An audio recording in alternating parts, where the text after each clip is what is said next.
Welcome to அன்னம் சமையலறை. நம்ம இன்றைக்கி பரங்கிக்காய் அல்வா எப்படி செய்யலாம் பார்க்கலாம் வாங்க. பரங்கிக்காய் 1/2 கிலோ நல்லா திரிய வச்சுக்கோங்க.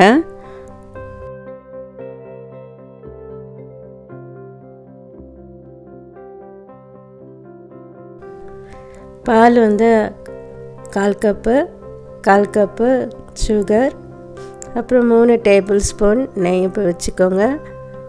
அப்புறம் கொஞ்சம் தேவைக்கேற்ப நம்ம வறுத்து போடணும் இல்லையா, அதுக்காக முந்திரி திராட்சை தேவைக்கேற்ப வச்சுக்கோங்க. கொஞ்சம் ஏலக்காய் பவுடர்.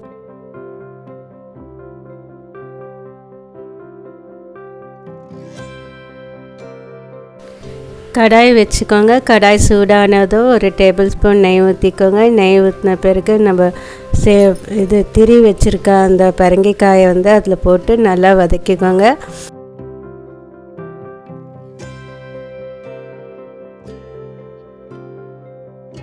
அடுத்ததாக ஒரு பிஞ்சு சால்ட் போட்டு நல்லா வதக்கிக்கோங்க. சால்ட் போட்டோன்னா நம்ம அது காய் சீக்கிரமாக வேகும், நல்லா சீக்கிரமாக வெந்துடும். பிறகு ஒரு 1/4 டம்ளர் பால் ஊற்றணும். பால் ஊற்றி நல்லா கலந்து விட்டுக்கோங்க.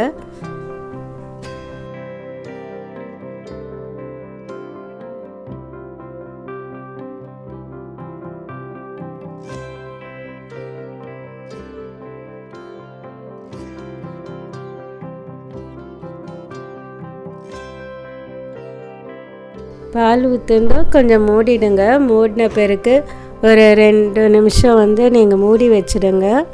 மூடி வச்சு தான் அது கொஞ்சம் நல்லா வெந்திருக்கும். பாலே அது வெந்து சுண்டி நல்லா வெந்து எவ்வளோ நல்லா வந்திருக்கு பாருங்கள்.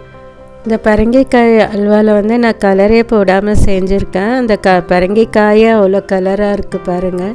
அப்புறம் 1/4 கப்பு சுகர் போட்டுக்கோங்க. சுகர் போட்டு அது நல்லா கிண்டி விடுங்க. இந்த மாதிரி வரும்.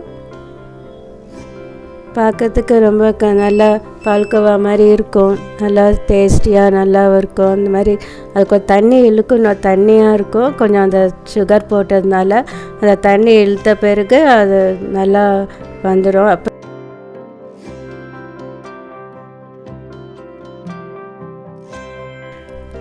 அது அப்படியே இருக்கட்டும். நம்ம அடுத்ததாக பார்க்கலாம். நம்ம 2 டேபிள் ஸ்பூன் நெய் ஊற்றிக்கோங்க.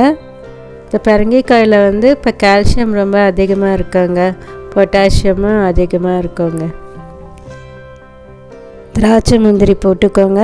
போட்டு நல்லா வதங்கட்டும். நல்லா வதங்கட்டும். அதுக்குள்ளே அதுவும் நல்லா இறுகிடும்.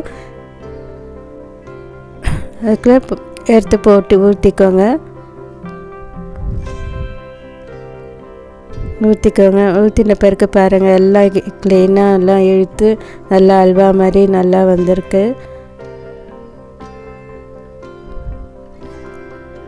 சூப்பரான அல்வா. லாஸ்ட்டாக ஏலக்காய் பவுடர் ஒரு 1/2 ஸ்பூன் போட்டு நல்லா கலந்து விட்டுக்கோங்க. கலந்து விட்ட பிறகு நல்லா வாசனையாக இருக்கும். இதை ட்ரை பண்ணி பாருங்கள் உங்கள் வீட்லேயும். இது ரொம்ப நல்லாயிருக்கும்.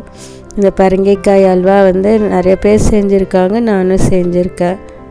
ட்ரை பண்ணி பாருங்கள்.